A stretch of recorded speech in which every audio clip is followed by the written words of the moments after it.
Hello students, आज हम class 10th की पॉलिटी की बुक का नया चैप्टर स्टार्ट करेंगे जिसका नाम है जेंडर, रिलीजन एंड कास्ट, यानी कि लिंग, धर्म और जाति। ठीक है, और ये जेंडर, रिलीजन और कास्ट क्या रोल प्ले करते हैं पॉलिटिक्स में, ठीक है, उसके बारे में पढ़ेंगे।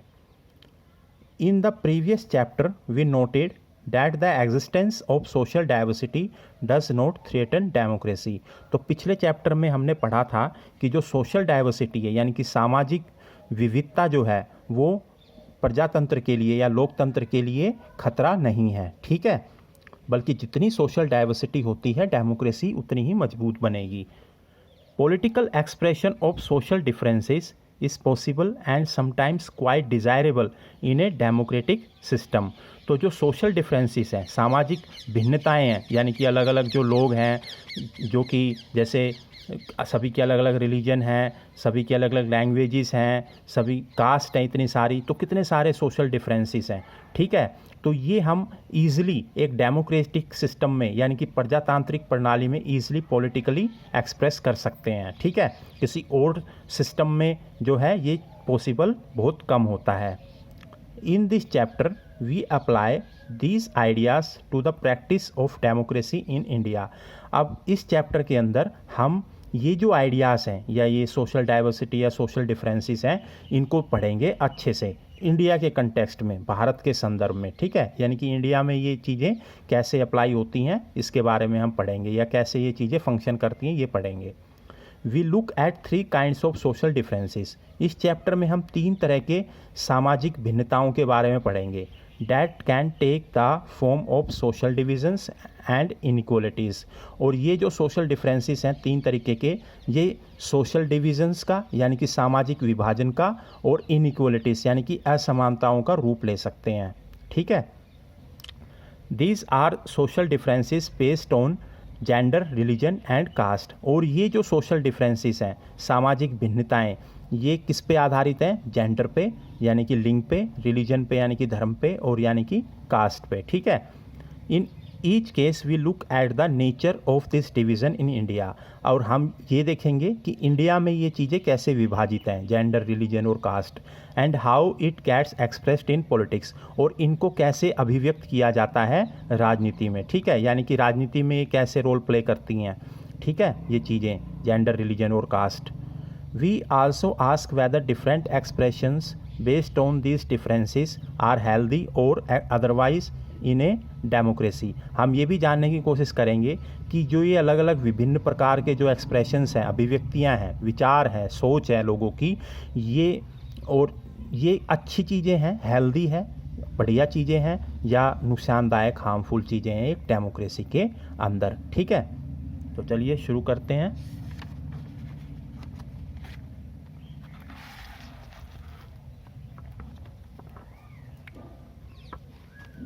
जेंडर एंड पॉलिटिक्स, लिंग और राजनीति, इन दोनों का क्या संबंध है आखिर आपस में, इसके बारे में हम पढ़ेंगे।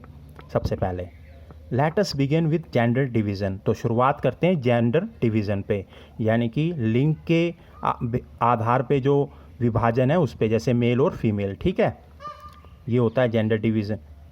This is a form of hierarchical social division seen everywhere. तो ये जो जेंडर डिवीज़न है ना, ये हायरार्किकल सोशल डिवीज़न का यानी कि क्रम के आधार पे जो सामाजिक विभाजन है उस पे आधारित है जेंडर डिवीज़न। और ये जेंडर डिवीज़न यानी कि लिंग विभाजन हर कहीं देखा जा सकता है। आप अपने घर में, सोसाइटी में, स्कूल में, कॉलेज में, ऑफिस में, हर जगह आपको देखने को मिलेगा जेंडर डिवीज़न, ठीक है। मेल फीमेल मतलब हर जगह आपको देखने को मिलेगा, but is rarely recognised in the study of politics.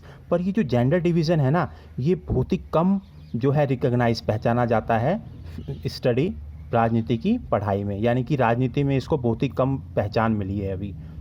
The gender division tends to be understood as natural and unchangeable.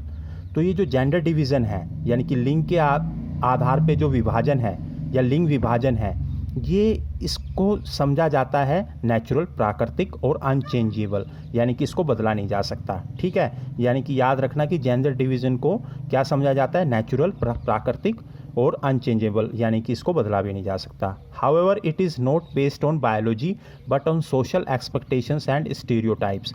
पर ये जो जेंडर डिवीज़न है ये बायोलॉजी पे, यानी कि शरीर पे या जीव विज्ञान पे आधारित नहीं है, या शरीर की बनावट पे आधारित नहीं है ये जेंडर डिवीज़न, बल्कि सामाजिक जो एक्सपेक्टेशंस हैं उन पे आधारित है और स्टीरियोटाइप्स यानी कि जो रूढ़िवादी सोच पे आधारित है। ठीक है, किस पे आधारित है, याद रखना, सोशल एक्सपेक्टेशंस और स्टीरियोटाइप्स पे, ना कि बायोलॉजी पे।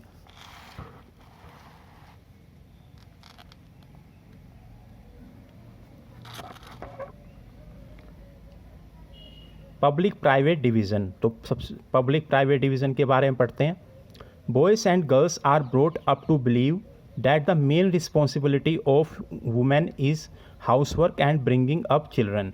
तो जो लड़के हैं और जो लड़कियां हैं वो ब्रोट अप होते हैं, यानी कि बड़े होते हैं, और उनको ये विश्वास दिला दिया जाता है कि जो मेन रिस्पॉन्सिबिलिटी यानी कि वुमेन, महिला की जो मेन रिस्पॉन्सिबिलिटी है, मेन जिम्मेदारी है, वो ये है कि वो घर का काम करेगी, हाउस वर्क करेगी एंड ब्रिंगिंग अप चिल्ड्रन, और बच्चों की देखभाल करेगी। ठीक है, this is reflected in A sexual division of labour. तो इस तरीके से जो है बताया गया है। ठीक है, लेबर को डिवाइड किया गया है, लेबर का डिवीज़न, श्रम का डिवीज़न किया गया है इन मोस्ट फैमिलीज़, ज़्यादातर परिवारों में। Women do all work inside the home such as cooking, cleaning, washing, clothing, tailoring, looking after children etcetera. तो ज़्यादातर फैमिलीज़ में, ज़्यादातर परिवारों में भारत में देखा गया है, ठीक है, कि ज़्यादातर महिलाएं जो है वो कुकिंग करती हैं, घर का काम करती हैं, अंदर कुकिंग करती हैं, खाना बनाती हैं, क्लीनिंग, साफ़ सफाई, कपड़े धोना, कपड़े सिलना, ठीक है, बच्चों की देखभाल करना। And man do all the work outside the home. और जो आदमी होता है, पुरुष होता है, वो घर के बाहर का सारा काम करता है। ठीक है, it is not that man can not do house work, they simply think that it is for women to attend to these things. ऐसा नहीं है कि आदमी घर का काम नहीं कर सकता, पर क्योंकि शुरुआत में हमारे समाज में ये मानसिकता है कि घर का काम तो महिला ही करेगी, यानी कि वुमेन ही करेगी। When these jobs are paid for, men are ready to take up these works। अब इन चीज़ों के लिए, यानी कि घर के काम, ये जो कुकिंग है, टेलरिंग है, लुकिंग आफ्टर चिल्ड्रन है, वॉशिंग क्लोथ्स है, क्लीनिंग है, अगर इन चीज़ों के लिए पैसा मिले, यानी कि पैसा मिले, man are ready to take up this work, आदमी ये काम करने को भी तैयार हैं। ठीक है, मोस्ट टेलर्स और cooks in hotels are man. जैसा कि हम देखते हैं ज़्यादातर जो दर्जी होते हैं, ठीक है, सिलाई करने वाले होते हैं, और जो कुक्स होते हैं, जो खाना बनाते हैं होटल्स में, वो ज़्यादातर आदमी होते हैं। बस शर्त ये है कि उसका पैसा मिले। तो ऐसा नहीं है कि आदमी घर का काम नहीं कर सकता, आदमी भी कर सकता है, पर करेगा कब, जब उसके लिए पैसा मिले। Similarly it is not that women do not work outside their home. इसी तरीके से ऐसा भी नहीं है कि जो महिला है वो सिर्फ घर का ही काम कर सकती है, बाहर काम ही नहीं कर सकती। महिला भी जो है वो बाहर काम कर सकती है। हम देखते भी हैं कि महिलाएं आज के समय में टीचर भी हैं, आईएएस भी हैं, आईपीएस भी हैं, डॉक्टर भी हैं, इंजीनियर भी हैं, प्रेसिडेंट भी हैं, प्राइम मिनिस्टर भी हैं। तो हम देखते हैं तो महिला भी बाहर का काम कर सकती है। ठीक है, in villages women fetch water, collect fuel and work in fields. गाँव की बात करें तो गाँव में क्या होता है, महिलाएं पानी भर के लाती हैं पीने का, और भी डेली यूज़ के लिए जो वाटर चाहिए उसको एक भर के लाती हैं। कलेक्ट फ्यूल, जो लकड़ी वगैरह होती है, ईंधन वगैरह होता है, जो जंगल से जो है इकट्ठा करती हैं खाना बनाने के लिए जो यूज़ होता है। वर्क इन द फील्ड्स, और खेतों में काम करती हैं। ठीक है, इन अर्बन एरियाज़, अगर शहरी क्षेत्रों की बात करें, poor women work as domestic helper in middle class homes, while middle class women work in office. तो अगर शहरों की बात करें तो जो गरीब महिलाएं होती हैं वो घर के डोमेस्टिक हेल्पर, यानी कि घर में जो है, जो मध्यम श्रेणी के जो घर होते हैं उनमें काम करती हैं। ठीक है, while middle class women work in office, और जो मिडिल क्लास की जो महिलाएं होती हैं, ठीक है, मध्यम वर्ग की जो महिलाएं होती हैं वो ऑफिस में काम करती हैं। ठीक है, in fact the majority of women do some short of paid work in addition to domestic labour. अब ये भी देखा गया है कि ज़्यादातर जो महिलाएं हैं वो घर के काम के साथ साथ कुछ एक्स्ट्रा काम भी करती हैं, जिससे कि थोड़ा सा वो पैसा कमा सकें। But their work is not valued and does not gate recognition. पर जो महिलाएं जो काम करती हैं उनको इतना ज़्यादा मतलब महत्व नहीं दिया गया है, ठीक है, उतनी ज़्यादा पहचान नहीं मिली है, क्योंकि महिला के काम को ज़्यादा लोग सीरियसली नहीं लेते। पर आदमी जो काम करता है, पुरुष जो काम करता है, उसको कहते हैं हाँ भाई बाहर कमा रहा है, ये कर रहा है, वो कर रहा है। पर महिला चाहे घर में काम करे चाहे बाहर काम करे, अभी इतना रिकग्निशन इसके काम को नहीं मिला है, खासकर इंडिया में या जो डेवलपिंग कंट्रीज हैं उनमें। The result of this division of labour is that although women constitute half of the humanity, their role in public life, especially politics, is minimal in most societies. ये जो division है labour का, श्रम के आधार पे जो विभाजन है कि भाई महिला तो घर का काम करेगी और आदमी बाहर का काम करेगा, ठीक है। पर जब तो ये जो डिवीज़न ऑफ लेबर है ये अच्छी चीज़ नहीं है, ठीक है, बिल्कुल भी। और पॉलिटिक्स की बात करें यानी कि राजनीति की बात करें तो राजनीति में तो महिलाओं की अभी एंट्री इतनी है ही नहीं, इतना रोल है ही नहीं राजनीति में, ठीक है, खास ज़्यादातर समाजों में, सोसाइटीज़ में। तो पॉलिटिक्स में अगर पूछे महिला का रोल तो बहुत ही मिनिमल है, यानी कि बहुत ही कम है। Earlier, only men were allowed to participate in public affairs, vote and contest for public offices. पहले थोड़े कुछ समय पहले जाएं तो हमें देखने को मिलेगा, कुछ साल यानी कि 2-3 दशक पहले जाएं तो ये देखने को मिलेगा कि जो सिर्फ आदमी ही जो है अलाउड थे, उनको ही मतलब ये परमिशन थी, ठीक है, कि वो पब्लिक अफेयर्स में पार्टिसिपेट कर सकें, ठीक है, वोट दे सकें और पब्लिक ऑफिसेस यानी कि जो सरकारी नौकरियां हैं उनके लिए जो है कंटेस्ट कर सकें, अप्लाई कर सकें। महिलाओं को ये आज़ादी नहीं थी, महिलाओं को ये आज़ादी अभी मिली है आधुनिक समाज में, ठीक है, जो अभी इम्प्रूवमेंट होता जा रहा है, डेवलपमेंट होता जा रहा है हमारी सोसाइटी में, तो अभी मिलने लगी हैं, ठीक है। पहले जो है सिर्फ आदमियों को थी। Gradually the gender issue was raised in politics. धीरे धीरे जो ये जेंडर इशू है यानी कि जो लिंग का मुद्दा है ये धीरे धीरे राजनीति में भी उठने लगा, ठीक है। Women in different parts of the world organised and agitated for equal rights.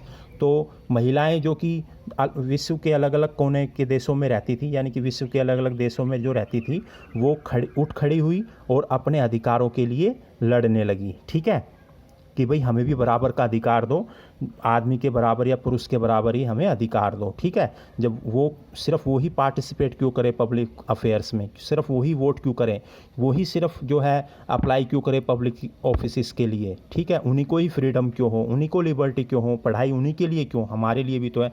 तो इन अधिकारों के लिए वो उठ खड़ी हुई। These agitations demanded enhancing the political and legal status of women and improving there educational and career opportunities.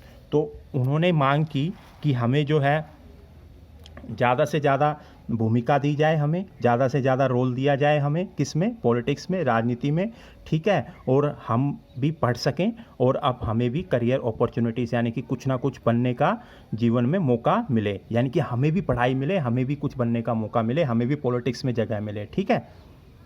More radical women's movements aimed at equality in personal and family life as well.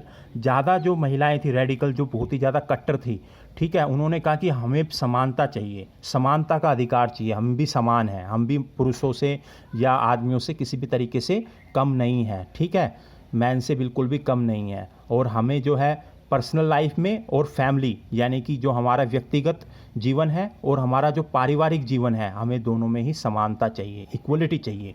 These movements are called feminist movement. इस तरीके के movement जहाँ महिला की समानता की बात की जाए, ऐसे मूवमेंट्स को फेमिनिस्ट मूवमेंट बोलते हैं, ठीक है।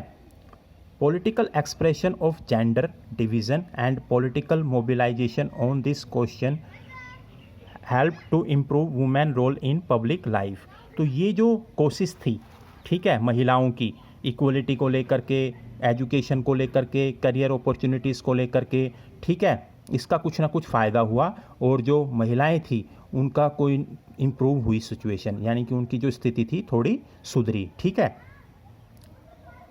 We now find women working as scientist, doctors, engineers, lawyers, managers and college and university teacher. आज अगर आप देखोगे तो आप पाओगे कि जो महिलाएं हैं वो साइंटिस्ट हैं, वैज्ञानिक भी हैं, डॉक्टर भी हैं, इंजीनियर भी हैं, लॉयर्स वकील भी हैं, मैनेजर्स प्रबंधक भी हैं, कॉलेज और यूनिवर्सिटी टीचर्स भी, और टीचर्स मतलब हर फील्ड में आप महिलाओं को देखने को मिलेगा। Which were earlier not considered suitable for women, पहले इन नौकरियों को महिलाओं के लिए उचित नहीं माना जाता था, पर आज आप देखोगे तो सब कहीं महिलाओं का दबदबा है। ठीक है, महिलाएं हर काम कर सकती हैं, कुछ भी बन के दिखा सकती हैं। यहाँ की अगर बात करें कल्पना चावला की, सुनीता विलियम्स की, तो एस्ट्रोनॉट भी हैं, पायलट्स भी हैं, डॉक्टर भी हैं, इंजीनियर, सब हर चीज़ हैं। ठीक है, पर पहले उनको ये ऐसा जो मान सम्मान या समानता नहीं मिली थी। तो इन्होंने अपने हक के लिए लड़ाई करी और इन्होंने अपना हक लिया। In some parts of the world, for example अगर दुनिया के कुछ हिस्सों में देखा जाए, ठीक है, जैसे कि in Scandinavian countries such as Sweden, Norway and Finland, the participation of women in public life is very high.